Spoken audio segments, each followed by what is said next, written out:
la société civile ñoom Alioune Tine et compagnie ñoo génn que ni mënuñoo comprendre doxinu li nga xam ne que moo di justement yoon ak wàllu yoon si dossier yi ki nga xam ne que moo di justement la Diop surtout ak li nga xam ne que moo di le procureur ndaxte Arfan suñuy xool ki nga xam ne que moo di Farba dafa feebar am benn contre expertise waaye ba tey bàyyiwuñu ko Azoura Fall ñu ne dafa feebar wala kon xel bi neexul ñu ne ko acca demal alors Arfan est-ce que la société civile war na comparer ñaari dossiers yooyu noonu est-ce que ñoo yam tolluwaay waaye itam pourquoi mu am traitement entre le cas un traitement différent entre le cas de Azoura Fall ak ki nga xam ne que moo di le cas de Farba. xam nga ko xamul yoon mooy comparer ñaari dossiers yu bokkul Sénégal la ñu nekk. dëkk manipulation la dëkk nappante dëkk wax loo xamante ne lu dul dëgg. ngeen baal ma. tu parles de la société civile moom moo comparer les deux dossiers yow yaa ko wax. ñoom Alioune Tine mënuñoo comprendre traitement boobu noonu. ça n'a même pas de sens mais Azoura Fall lan lañ ko jàppee woon. lan lañu jàppee woon Azoura Fall. ci kàddu yu mbégte woon Diomaye ay saaga dafa je pense non pas Diomaye mais. déedéet. ay saaga daal bi Moussa Diop génne waatoon daal dafa mel ni. une vidéo qui fait 6 mois 9 mois la ñuy restituer Moussa Diop restituer ko. vidéo boobu bi def 9 mois de si ginnaaw moom la ñuy jàppee woon Azoura Fall te Azoura Fall buñ koy jàpp. Il s'est trouvé que moom déjà en étant en liberté moom Azoura Fall en étant en liberté laa wax dafa am këyit bi wane ni que il traîne des troubles mentaux ba mu nekk en liberté balaa mu ñu koy jàpp Azoura Fall dañ ko certifié këyit bu wane ni que il a des lacunes mentales. Exactement. Des sciences vision. Exactement. Mais Farba ci lan lañ ko jàppee. Mais contre expertise. Non. D'ailleurs ñaari jugement yi sa bokkul. ñaari juridiction yi sa bokkul. Kii pôle financier judiciaire moo ko jàpp.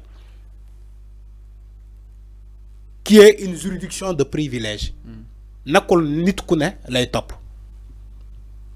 Le pôle financier judiciaire mënul juger quelqu'un qui a fait des injures publiques, voilà, qui def infraction ci code pénal.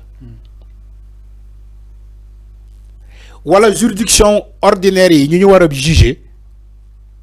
Le pôle financier judiciaire mënul juger lolu. Il faut ngeen xam lolu. Farba Ngom dañ ko arrêté suite à un rapport du CENTIF bi wàcci escroquerie financière, création de société écran, blanchiment de capitaux, ainsi de suite. C'est un rapport. Moi, épingle Farba. Azoura Fall n'a pas été épinglé par un rapport. Donc, certes, il y a des délits, mais délits beaucoup. Même si il délit, je crois que même Sadbouli ne va pas me laisser mentir. Sadbouli, il est là, il est un juriste. Donc, il y a des dossiers beaucoup de koy até. Même si on até Azoura Fall, le cas Azoura Fall, qui a injure, ak ku ñu jàppee ci une autre juridiction, le pôle financier judiciaire nara juger l'affaire Farba, ñaari délit bokkul bay comparer les deux dossiers donte ñaari dossiers yi sa bokkul kii dafa am këyit bu weesoo infraction bu mu def ci injure dafa am këyit bu certifié. Mais nag kan amul këyit mais Farba les contre-expertise mais l'affaire Farba est encore plus grave Fallou loolu laa la ko mën a expliquer. Donc là c'est des milliards. C'est des centaines de milliards. C'est l'argent du contribuable sénégalais qui a été dilapidé. Donc vie civile la fële c'est des milliards. Du loolu sax. Du loolu sax. Le cas de Farba, on parle de centaines de milliards qui ont été dilapidés. Mais nous souffrons des centaines de milliards. Xama feebar aussi. Xama feebar aussi. Nekkul mbir amateur. C'est de l'amateurisme ce que tu fais. Nit bu feebaree. Mais justice mooy apprécier le dossier. Justice mooy wane ni que mooy wax ni que effectivement dossier bu ñu ma présenté ni que Farba feebar na man càmbar naa ko def naa sama appréciation selon les éléments yi ma am en place. Donc jël naa décision man juge bi jël naa décision libérer Farba parce que dama gis effectivement ni que li ñu wax ci dossier am na ni ko man juge bi tamit mën a defee ne ko gis naa loolu yëpp mais ba léegi mënuma jël décision libérer Farba parce que les conditions ne sont pas réunies parce que ba léegi amaguma lu leer ci loolu même si des gens spéculent waaye Farba mën naa xëy rek dee mën nañu yeewu mu fekk xam nga loolu ay wax la. on prédit pas la mort de quelqu'un comme ça. loolu ay wax la gis nga nit ñi nañu def très attention. Il dit des choses très graves. Sénégal fii ngay gis nit ñeme yàlla ba dee. dafay ñeme yàlla mais Alioune Tine nee na li incohérence la de la justice exactement. mais Alioune Tine il n'est même pas cohérent avant de parler d'incohérence. Quelqu'un qui n'est pas cohérent comment tu peux parler d'incohérence? Alioune Tine si boppam il n'est pas cohérent donc il peut pas parler d'incohérence. Je suis désolé de le dire. Voilà la réponse à Alioune Tine. Il n'est pas cohérent. Quand tu veux quelqu'un de cohérence, toi-même tu dois être cohérent envers ce que tu fais. Mais quand tu n'es pas cohérent et tu dis que non, Dieu et Dieu ils sont pas cohérents, voilà la démarche de Dieu et Dieu n'est pas cohérente. Alors que toi-même Alioune Tine tu n'es pas cohérent. Je suis désolé de le dire mais c'est le cas. Voilà. Mais avant, c'est-à-dire, Farba, il est malade, vraiment. Mais Fallou, on prédit pas la mort de quelqu'un. On prédit pas la mort de quelqu'un. J'ai pas prédit ça. Non, vous, mais quand je dis on prédit pas, il y a des avocats, il y a des Sénégalais, il y a des Djegenyale Farba, ils sont en train de prédire la mort de Farba. C'est très grave. Gis nga dee yàlla moo ko yor mais on prédit pas la mort de quelqu'un comme ça facilement banalement comme ça on est en train de banaliser même la mort de Farba ou non mën naa xëy guddi rek ñu ne ñu dee na comme ça dee na. Tu donnes la question est-ce que Arfan a lu les documents médicaux de Farba est-ce que Arfan lire nga ko. Moom mi di poser question est-ce que il a lu les documents médicaux de Farba. Beaucoup de gens qui parlent, ils n'ont même pas vu le secret médical. Non, arrêtez vous aussi. C'est pas comme ça. Vous croyez que le secret médical bien qui dossier Farba, ils vont le donner à n'importe qui. Non. L'observateur de Fodjunju, n'est-ce lolo mo am. Fallo. La réalité n'est pas dit dans la presse. Chaque jour ma wak la ko.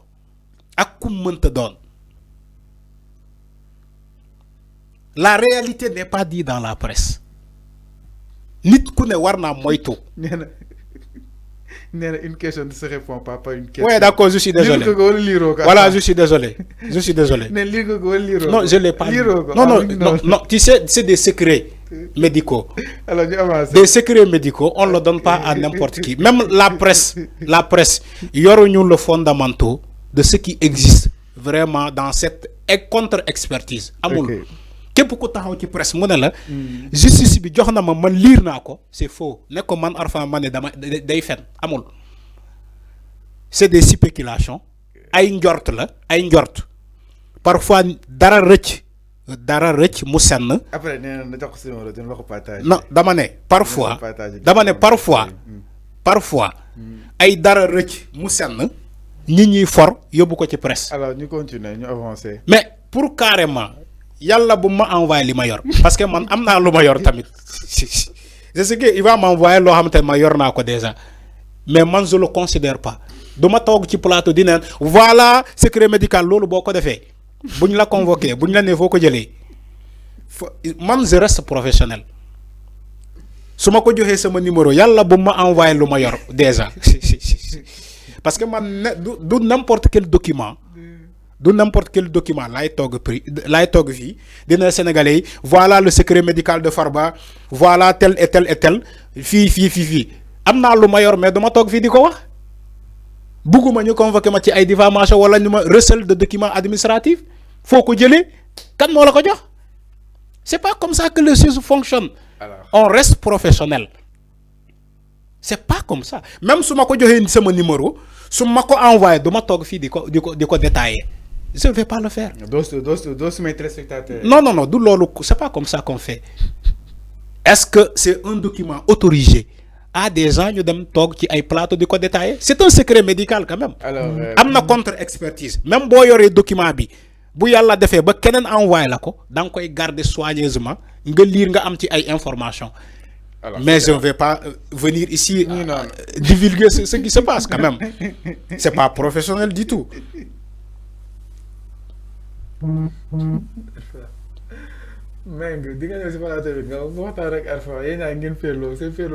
Oui, man je sais que lu muy wax ne amul laaj yi mu leen laaj yëpp moom du ma ko mën a parvenir monsieur Mbengue ziar naa la bu baax a baax. Alors ñu ñëw si benn point sans plus tarder exactement du côté de la régie.